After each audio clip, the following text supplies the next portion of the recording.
राजस्थान की इस सीट पर होगा उपचुनाव। कांग्रेस और बीजेपी में टिकट लेने वालों में मची होड़।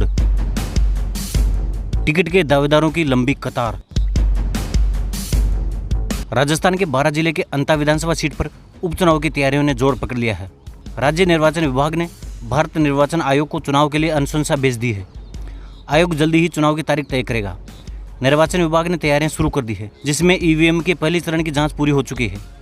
इस बीच उपचुनाव की सियासी समीकरण और प्रत्याशी चयन को लेकर बीजेपी और कांग्रेस में हलचल तेज हो गई है। अंता विधानसभा सीट बीजेपी विधायक कंवरलाल मीणा की अयोग्यता के बाद खाली हुई। 2005 के एक मामले के कारण कंवरलाल मीणा को 3 साल की सजा सुनाई गई थी। सुप्रीम कोर्ट में अपील खारिज होने के बाद उन्होंने मनोर थाना कोर्ट में सरेंडर किया, जिसके बाद उनकी विधानसभा सदस्यता रद्द हो गई।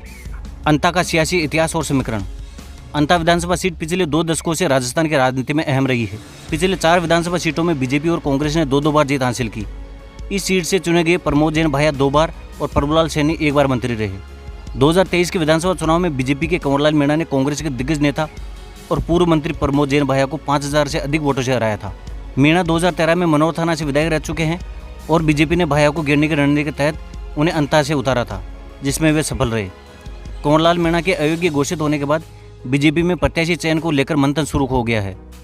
चर्चा है कि पार्टी इस सीट पर पूर्व मंत्री प्रभुलाल सैनी को मैदान में उतार सकती है।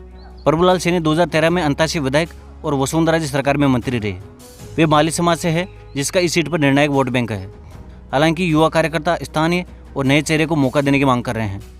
बीजेपी में इस सीट पर हमेशा पूर्व मुख्यमंत्री वसुंधरा जी की पसंद का प्रत्याशी उतरता रहा है। कुछ का कयास ये भी है कि बीजेपी कंवरलाल मीणा की पत्नी भगवती मीणा को सहानुभूति कार्ड के तौर पर उतार सकती है। कांग्रेस के लिए प्रमोद जैन भाया इस सीट पर सबसे मजबूत चेहरा है। भाया ने 2003 से 2023 तक 5 चुनाव लड़े, जिनमें 2003 निर्दलीय, 2008 और 2018 में जीत हासिल की। हालांकि मुकदमे के चलते उनकी पत्नी उर्मिला जैन को भी प्रत्याशी बनाए जाने की चर्चा है। गौरतलब है कि अंता उपचुनाव में बीजेपी और कांग्रेस दोनों के लिए प्रतिष्ठा दांव पर है। सैनी समाज के अलावा अन्य पिछड़ा वर्ग और अनुसूचित जाति के वोटर इस सीट के नतीजे तय करते हैं। दोनों दल सहानुभूति और जातिगत समीकरणों को साधने की कोशिश में जुटे हैं। निर्वाचन आयोग के फैसले के बाद चुनावी तारीखों का ऐलान होते ही ये जंग और तेज होने की उम्मीद है।